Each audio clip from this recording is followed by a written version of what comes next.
You might not have speed, but you can still have an impact. Here's how slow players can still be helpful in beer league hockey.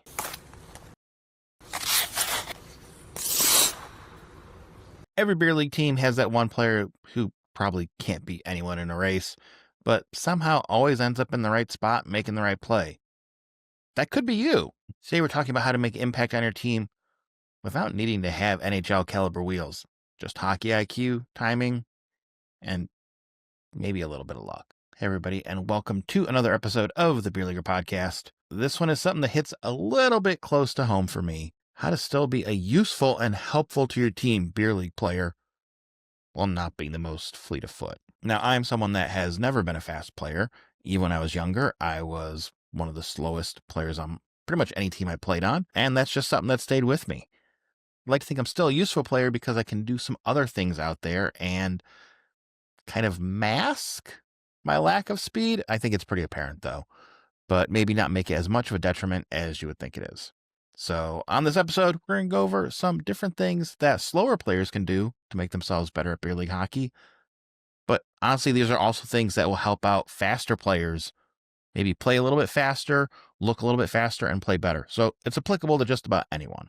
So the first thing, and this is probably the main thing everybody thinks of when you come up with a topic like this and start talking about it, is play smarter, not faster. That means reading plays, trying to think ahead, notice what's going on out on the ice. So this goes to the idea of, taking a snapshot of what's happening and where everybody is and where people are heading. Trying to get used to doing that and seeing everything, not just what's directly in front of you, not, just what's down at your feet, and doing it all the time. Not just when you have the puck, not just when you're waiting for the puck, but doing it all the time. I think it's Gretzky talked about this, where he was always, a step or two ahead of everybody else. And that's one of the things that made him so good, is that he anticipated everything. And you can do that too. You know the players on your team probably, if the people you've played with, you know where people are heading, you know what they're thinking. And if you play against the same people over and over and over, you start to learn their trends, and you can pick up on stuff like that and start to read what people are doing. Maybe you see your winger that you're playing with heading down to the corner, but he always peels off before he gets to the corner. He doesn't go all the way in. He's going to peel back. You know that. You can tell that's what's going to happen. Or, you're playing defense on someone that you're familiar with, and they always try and cut to the middle. They never want to take a puck wide, always try and cut to the middle. Well, now you know that. Use that knowledge that you have. Look for these trends and try and do as much as you can with it. Anticipate what people are going to do to help you out. It sounds really simple. It's not a easy thing to say, here, do A, B, and C, and you have the perfect results.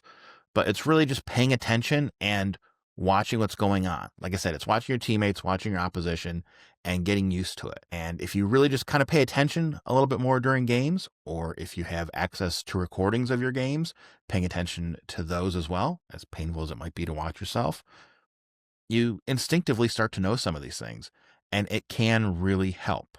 So play smarter, not faster. And honestly, by playing smarter, sometimes you can look faster. Second thing, positioning. This is such a big one for players that aren't outrunning people, aren't burning around people, and aren't outmaneuvering everybody. Be in the right position for things. Know where you're supposed to be. And honestly, for beer league, it's almost more important to not know where you're supposed to be, but know where your teammates expect you to be. So if you're a winger and your defense is trying to get pucks out of the zone, don't be breaking out and wondering why they're not passing it to you at the far blue line. Come back, help them out. If you're a defenseman in the offensive zone, don't, be scooching back out of the zone and taking yourself out of the play just to kind of get a head start because you're not very fast. You're not going to get the puck that way. So learn where your positions are supposed to be, and then also learn where your team expects you to be, and talk. Talk. That's the best way to learn this stuff, is talk when passes get missed, or if a teammate, passes out in the middle of nowhere. Talk to them, see what they're thinking. Were they expecting you to jump in behind them? Were they expecting you to cut to the net or something like that? Were they expecting you to cover a guy when maybe they didn't explicitly say that? talk to them, see what they're thinking, and again, get that report going. It's very similar to the first point. Learn the habits of everyone. And doesn't always mean that you have to change everything. Maybe they change. Maybe if you tell them, no, I'm not expecting a drop pass from you, I'm expecting to cut to the net. The next time, maybe they don't give you the drop pass. Next time they take the shot so you can follow up on it. So things like that is really important. So it's master your positioning, which again, it's beer league. More than likely doesn't mean always what you would think of as correct positioning, but where your team expects you to be. Number 3, stay between the puck and the net. It's probably the easiest advice you'll ever get for playing defense in hockey. And it sounds extremely simple, and it is extremely simple. Not always the easiest to handle, especially if you're going against someone who's much faster than you. But do your best to stay between the puck and the net.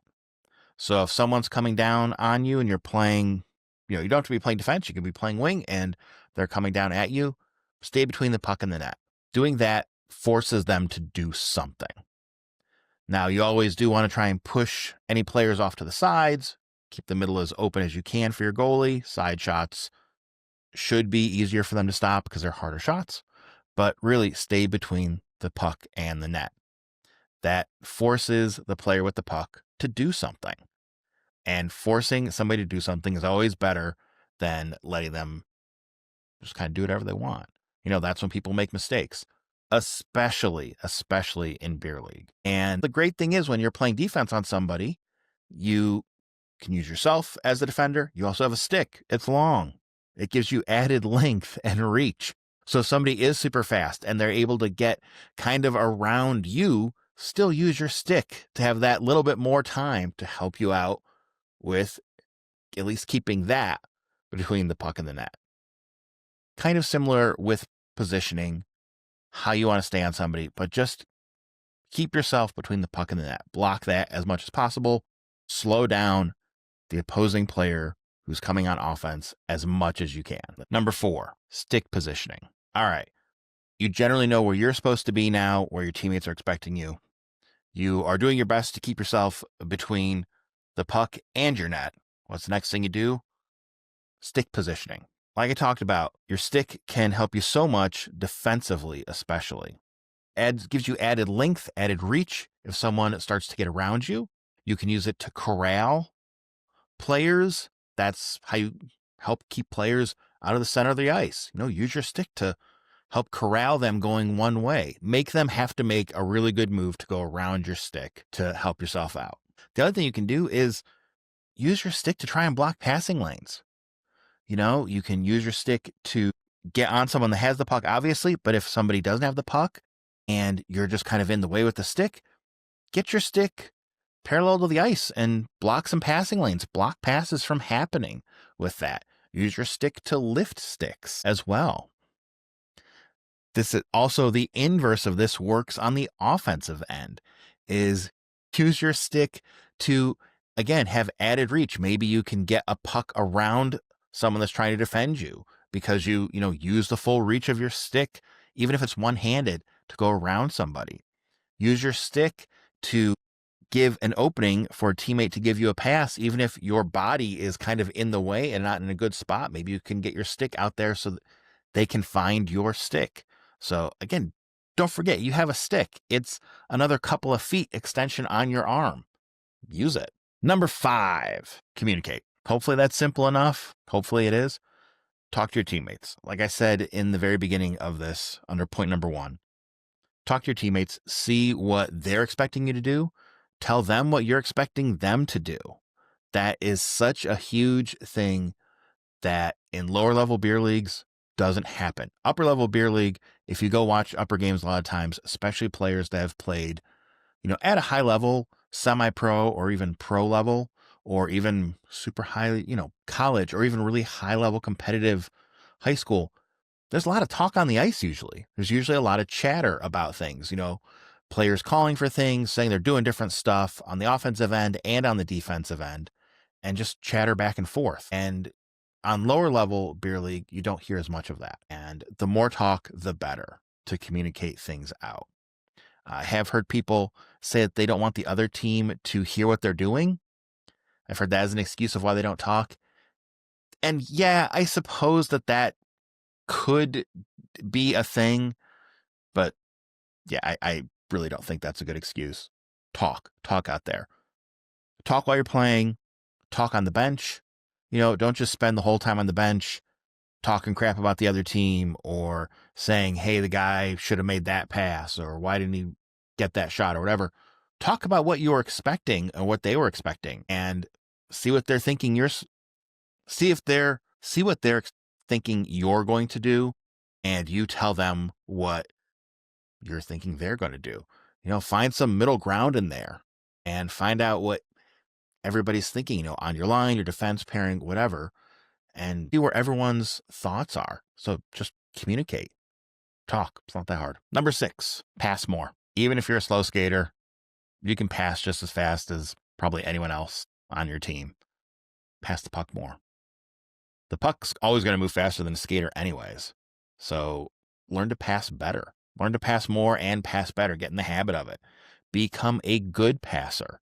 Good, crisp outlet passes are so underutilized and so poorly done in general in beer league, especially low-level beer league. And when you have like good, nice outlet passes, man, they just set up stuff so well. So learn to pass better. If you've done these other things before, these all kind of build on each other. If you've done this stuff before, you have decent positioning from where you're at. So hopefully you're getting some pucks coming to you. You've talked to your teammates. They have their sticks in positions to receive pucks. They're kind of getting open as much as they can. When they're expecting pucks. They know when you're expecting to give them pucks. Get it to them. Like I said, the puck always moves faster than a player. So even if you're slow, you can still pass the puck fast. Learn to pass better. Start passing more. Look for passes for people. And, maybe it gets your team to actually pass the puck more. It's not such a bad thing. Instead of having a bunch of players trying to play one-on-one hockey, maybe start a trend with it. So number 6, pass more often. Number 7, control the speed of the game as much as you can. Now, when you have the puck, you kind of control the speed of the game. You can get the puck and just rifle passes out right away, or try and take off right away, or you can stop and hold it for a beat, look for a good play to make. And if your teammates have listened and they know you're going to do this, hopefully they're moving and getting in position for you so you can make a good, smart play to pass the puck to them or take the puck up or whatever you're going to do. But you are the one controlling the pace of that. So when you get a chance to, try and control the pace of the game. That can mean for you slowing it down to closer to something you're comfortable with. And also, if you slow kind of everything else down, and then all of a sudden you start going, even if you're not the fastest player, you've taken the other team by surprise and may be able to get a step or two before somebody faster catches up to you. So think about that. Think about having the control of the pace of play and also changing the pace of play. You don't have to be going full speed all the time, every second. You can change speeds. If you watch a lot of pro players, they change speeds all the time. If you watch a lot of high-level beer league players, change speed a decent amount of time. So don't think you always have to be going full speed all the time for everything. You can change speeds. That's especially useful on offense, less so on defense when you kind of have to match speed with your opponent. But on offense, it's definitely a thing you can do. Slow down and speed up and slow down and speed up. And, maybe lose somebody that's trying to cover you. Maybe you can get to an open space. Maybe you can get around somebody with a puck. But control the tempo that you play at. Number 8. Yeah, that's 8. Number 8. This is really more for the wingers out there, kind of the center too. Be a good outlet. Be ready for outlet passes. Like I was talking about breakout passes, crisp breakout passes out of the defensive zone in beer league are so great. They don't happen very often, but when they do, man, plays just kind of work themselves out a lot of times. One of the big keys to it is be a reliable. One of the big keys to it is to be a reliable outlet. So if you're a winger, That means not just taking off and streaking down, waiting for that, breakout pass as you enter the offensive zone. That means maybe coming back to the general rule of thumb is top of the face-off circle area at least, and getting on the inside of the defender. Inside meaning you are more into the defensive zone than the defender is. So that way you can get a puck, and even if you can't really do a move to get around the person or do something to get out, you can at least get the puck fully out of the zone. At least do that. But becoming a reliable outlet person is so helpful for starting plays on offense and for getting pucks out of the defensive zone. So for wingers, like I said, that means coming back and helping out with that. A lot of times for centers, that means coming down and maybe helping out the defense, getting pucks out, but also moving. That's a big thing that a lot of forwards in general don't do in beer league is when the defensemen get a puck, the forwards kind of freeze. They don't move, start cutting and moving, do something so you get open. Don't just randomly move though, because, if your defenseman has the puck and they see you streaking across the ice left to right, and then all of a sudden you real quickly cut back and they don't know you're going to do that, they're going to probably go to where they thought you were going to go to. So again, goes back up to previous things we talked about. Communicate, talk about these things, and also learn what your teammates tend to do and what their patterns are, and keep doing those things so that you can be a reliable outlet for getting pucks out of the zone. Number 9, angles. Along with angles, that's also kind of body position. Same way we talked about using your stick, use your body. Use your body to get in the way of things. So that can mean get in the way of, like we talked about, between the puck and the net, and get in the way of that. That can mean cutting off passes that players want to make on either end of it. If you're playing defense, cutting off the passer or the passee, but making that an extremely hard pass to do. Make them have to make an amazing pass to get around you for it, or make them have to do an amazing move to get past you to get a shot off. And by the same token, when you're playing offense, use your angles and try and use body position to keep defenders away from you. If you notice a lot of pro players, what they do when they have the puck is they will use their body to shield off a defender and have their stick out away from it. So basically the defender would have to go all the way through their body to just get to the butt end of the stick, let alone get all the way to the very end of the stick. And unless you're playing against some monstrous sized person like Zdeno Chara, they're not getting that puck. So use your body for these things. Use your body to make space, to cut off angles, or like I said, on offense, use it to create angles and create space for yourself. And angles are so important to take in consideration of how to get pucks to places, how to get pucks either into the zone, out of the zone, get shots on net, stop shots on net, is to start thinking of, you see where the puck is, you probably know where the person is trying to go with it or what would be a good place for them to go with it. How are they going to do it? Most people want to go there the most direct route. How do you cut that off? It's very similar to the way people think about pool. Think of it like that, with the puck being a pool ball that they're trying to bank off into something or put straight to, a corner or straight to the net or whatever. Think of it in a similar vein of something like that. And that's how you're trying to use your angles for it. And a very important thing to remember when you're trying to think of angles with a puck like that is you're looking at where the puck is trying to go, not necessarily where the player is trying to go, because it can be different. Because again, if people are keeping the puck away from themselves to try and use their body to, block off a defender, then if you're just blocking their body and not paying attention to the puck being, way out to the side, well, then you're not really blocking off where that puck is going to go, are you? No, you're blocking where their body would go, but they might still be able to get a shot off. So remember that. Just because you block somebody's body doesn't mean that you're blocking the puck. So always look where the puck is going, where the puck's angles are, not necessarily where the body angles are. Number 10, if you don't have a lot of speed, you're probably not going to be doing, McDavid style breakouts on offense. So how can you help out get goals? Play in front of the net. This in beer league is generally the way most goals are scored, especially low-level beer league, because you don't have a lot of people just coming down sniping shots. It's usually somebody takes a shot, there's a rebound, and then a whole mess of guys going for it in front of the net. So if you're not the most fleet of foot and you want to help out on offense, get down there by the net. That can be helping by screening the goalie. Maybe somebody's trying to move you and that defender are both screening the goalie, which can be helpful because the goalie can't see things. That can be watching for the puck with shots and trying to flip those rebounds in. That's not going to be a full wind-up slap shot down there probably. It's not going to be usually a good-looking shot. It's going to be a lot of ugly little flips and tips and things like that. But that's what you should be looking for and be ready for it and be in position for it. That is a great way to score goals in beer league. And especially in lower level beer leagues, that's how a lot of goals do get scored down there.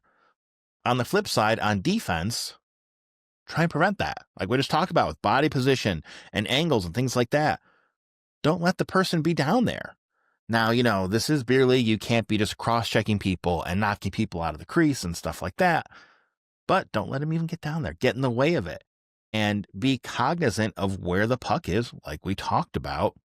Because if you're on defense, you don't want to be the one screening your goalie. So make sure you're not screening them. It's kind of the opposite of what the offense wants to do. Obviously, this is all mirrored stuff. So net front, either get in front of there, get in front of the goalie, or keep people out of that and keep your goalie's vision clear. Number 11, play defense. I know it's beer league. Nobody wants to play defense. But listen, if you do play defense, it's helpful. You don't have to be the fastest person out there to help be a defensive-minded player. You can get away with a pretty large lack of speed playing defensively smart, especially in lower level beer leagues. It gets harder and harder as you move up the beer league chain to be able to do that because players tend to have as you move up, players tend to have a better mix of physical and mental speed for the game. So it's harder to only have one of those and defend people. But especially at lower levels, you tend to have people that either really fast and probably don't have hands, or have really good hands but aren't super fast, or can think where they're going and kind of know what they want to do but don't have hands or speed. They probably just have one of those things, or some lesser combo of two of those, but probably not all three. So if you're not the fastest player out there and you're trying to figure out a way to help out your team, play defense. Be a defenseman, maybe be a defensively responsible forward, back check, or the really scary word that I don't know if any beer leaguers know how to do this, forecheck. I know they're foreign words. You can find out what they mean, but it can help. And especially if you're looking for ways to help out as a slower player, it's a great way to do it. 12? I don't know. I don't know how to do 12 now with my hands. Number 12. If you are a little bit of a slower player, don't burn yourself out there. If you're already slow, don't completely gas yourself out on your shifts. Be smart about it. Take shorter shifts, or at least shifts where you don't come back to the bench completely gassed. Because if you do that, you're going to be playing out there at, say, 70 or 80% of your capacity at best. And if already 100% of your capacity is not keeping up with people, playing that much lower is just going to make it that much harder to do it. So be a lot more cognizant of your changes. Make smart changes, which in general means don't make changes as your team is transitioning to defense, because that's usually a bad change, but also err on the side of a shorter shift versus a longer shift. And this is we could have a whole nother discussion on this for beer league, because in general, beer leaguers take the pretty long shifts that they don't need to, but we'll just go with the simple thing of err on the shorter side of a shift versus a longer shift. All right, number 13. Again, I don't know how to do my hands for 13. I don't know how the camera works to flip it around, but whatever. Number 13. Try and get good at one particular skill. Try and work on that skill. And when I say a particular skill, I'm talking about things like maybe you get really good on face-offs. Maybe you get really good at working like the half wall. They usually call that in hockey. where you set yourself up on the wall and, look to find players. Usually you associate that with like a power play, but any kind of winger, usually you can get good at that, finding where people are open and moving the puck around. Maybe you get really good at blocking passing lanes. And so you become very helpful for penalty kills and things like that. But try and find a skill that you do have for hockey and get good at it. Excel at a skill. In the pros, there is guys that are kind of like one-trick ponies that stick around forever. I think the most famous one always is face-offs. There is always, every year in the NHL, 4 or 5 guys that, play 8-9 minutes a night, but, and stick around for, they play 8 or 9 minutes a night and they stick around for like, 10, 12, 14 years. And it's because they're face-off specialists. That's all they are, is they're really good at face-offs. Now in beer league, does this matter a ton for face-offs? Probably not. But if you get really good at face-offs, that's the thing you can do. That's a way to help out.